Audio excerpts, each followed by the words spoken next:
처음엔 머뭇거리다가 마음속에 담아두었던 걸 전부 쏟아냅니다. 근데 영철은 영자가 원하는 대로 말해줄 생각이 없어요. 마치 영자가 쓰레기통에 뭐 버리려고 페달 밟았는데 뚜껑이 안 열리는 것 같은 느낌이었어요. 기싸움이 엄청납니다.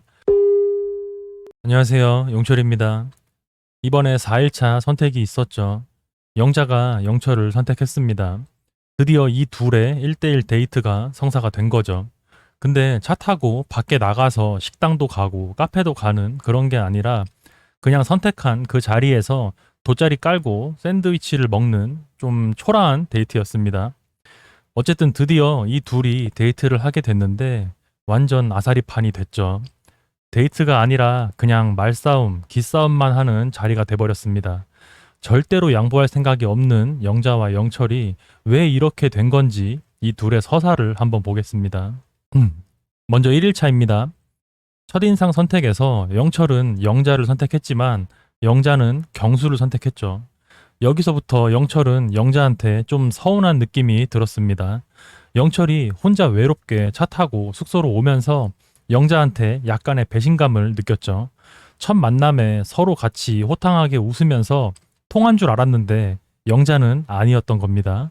그래도 영철이 첫째 날 밤에 술자리에서 영자밖에 모르겠다고 직진하는 것 같은 모습에 영자는 첫인상으로 선택한 경수보다는 영철 쪽으로 마음이 약간 기울었죠.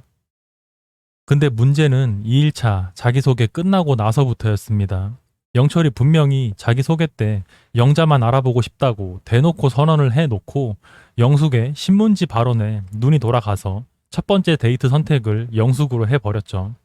저 선택 때문에 영철이 해왔던 모든 발언들이 거짓말인 것처럼 보였습니다.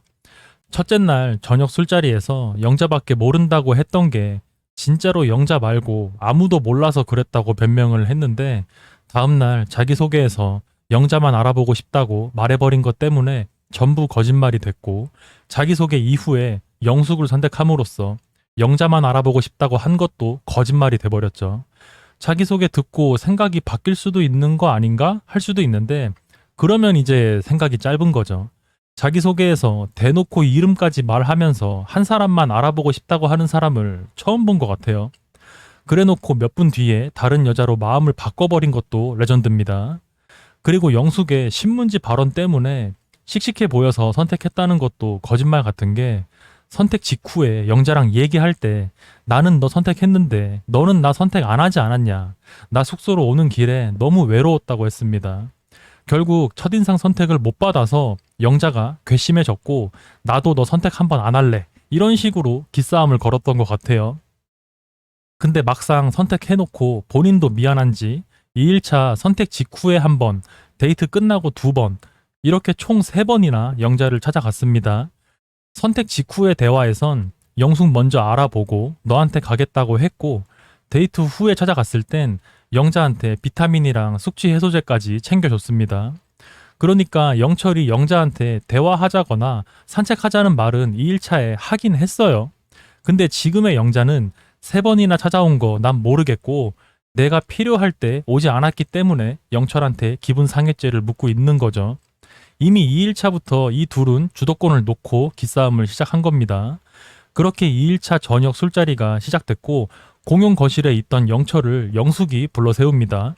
그리고 우린 너무 똑같아서 안 된다. 다른 사람 알아보셔라. 이러면서 영철을 차버렸죠.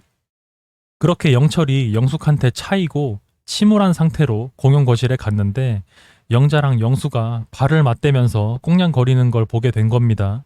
그 모습을 보면서 씁쓸하게 앉아 있다가 경수랑 담배 피러 나갔고 다 피고 나서 공용 거실에 안 가고 그냥 본인 방에서 잠을 자버렸죠. 근데 갑자기 영자가 찾아와서 이불을 들쳐버리고 강제로 대화를 하게 됐습니다. 영철은 영숙이랑 데이트를 해보니까 정리가 됐다고 말해줬고 그걸 들은 영자는 거짓말하지 말라고 2번이나 말하지만 속으론 기분이 좋았죠. 이렇게 이 둘은 2일차까지는 나름 분위기 괜찮았어요. 영철이 뜬금없이 영숙을 선택했다는 것만 빼면 나름 순조롭게 이어질 수도 있었습니다. 그렇게 3일차가 됐고 영자가 아침부터 영철한테 왜 나 찾으러 안 오냐고 잡들이를 하고 있었죠. 영철 입장에선 어이가 없었을 겁니다. 근데 영자는 영철이 어제 왔던 건 이미 까먹었고 내가 필요할 때 오지 않았다고 바가지를 긁고 있는 거죠. 그러니까 영자랑 만나게 된다면 백날 잘해주다가 한 번 실수하면 저렇게 바가지 긁히는 겁니다. 결국 그렇게 대화하러 나갔고 영철이 지금 내 마음속에 옥순 0.5, 정의 0.5, 영자 9라고 하니까 그나마 기분이 좀 풀렸습니다. 근데 이날 하필이면 랜덤 데이트를 하게 된 거죠. 영철은 별 관심도 없는 현숙과 매칭이 됐지만 영자는 영수와 매칭이 됐습니다. 영철 입장에선 어제 둘이 발 맞대고 꽁냥거리던 게 생각이 나죠. 그래도 다행히 영자는 앞에 영수가 있는데도 마치 아무도 없는 것처럼 본인의 속옷 정리를 대놓고 해버렸습니다. 영수를 아예 남자가 아니라 아는 언니로 보는 수준이었죠.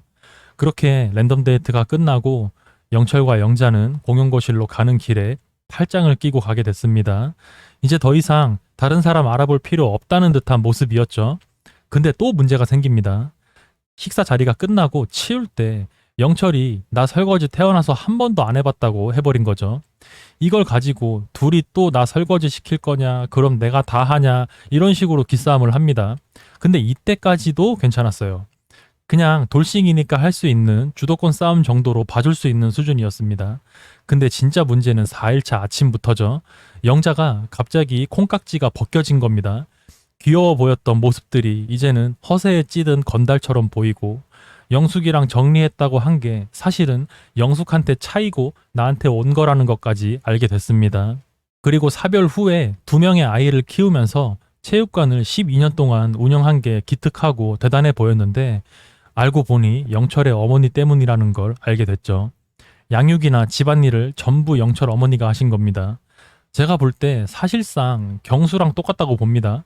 그러니까 경수랑 그렇게 담배 계속 피러 가면서 친하게 지내는 것 같아요. 여기서 제 뇌피셜 살짝 풀어보자면 영철은 사별 후에 지금까지 8년 정도 연애를 해본 적이 없다고 했습니다. 그리고 영철 어머니가 양육과 집안일을 전부 하고 계신 것 같죠. 그 상태에서 영철의 여동생이 영철을 나는 솔로에 신청을 했습니다. 제가 볼 땐 여동생이 우리 엄마 너무 고생하는 것 같아서 신청한 것 같아요. 근데 영철이 1일차에 술에 취해서 영숙한테 노사봉 닮았다고 한 거랑 영자한테 삿대질 하면서 술 그만 마시라는 그런 소리 함부로 하는 거 아니라고 했던 장면이 있었죠. 그 방송 이후에 여동생이 우리 오빠 원래 그런 사람 아니니까 과도한 비난은 좀 참아달라고 손편지를 써서 대중들한테 호소했습니다.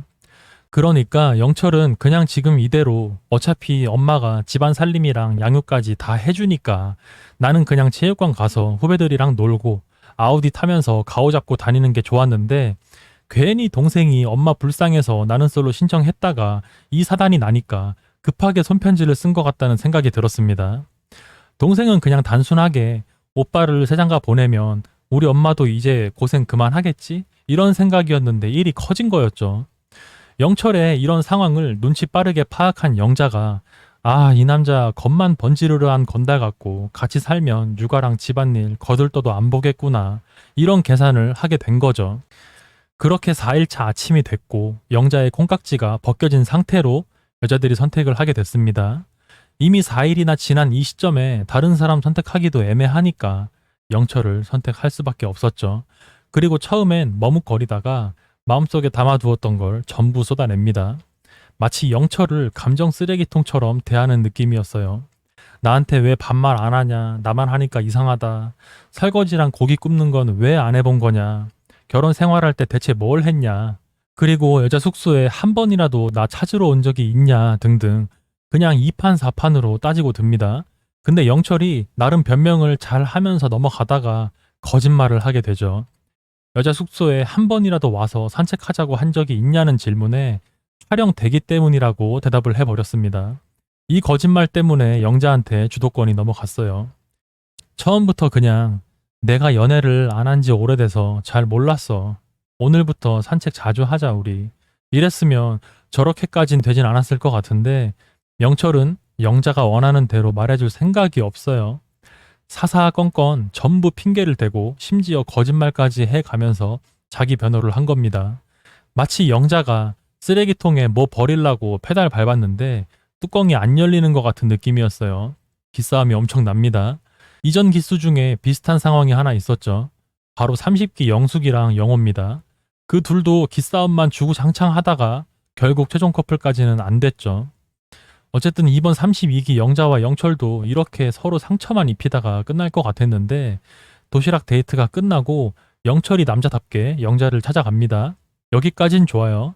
근데 찾아가서 부르는 태도가 껄렁껄렁하죠.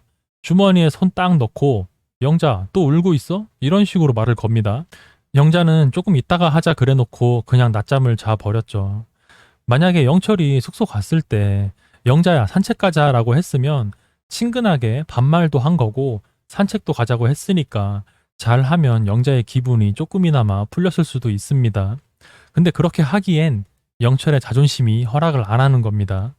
이미 꼬리 내리고 찾아갔는데도 그 한 줌의 자존심을 내려놓을 수가 없는 거죠. 그러니까 이게 딱 부부 사이로 치면 이런 겁니다. 싸우고 나서 미안하긴 한데 내 자존심을 전부 내려놓긴 싫으니까 방에 들어가서 얼굴도 안 보고 알았어 미안해 내가 미안해 됐지? 하고 툭 던지는 식으로 사과하는 거 뭔지 다들 아시죠?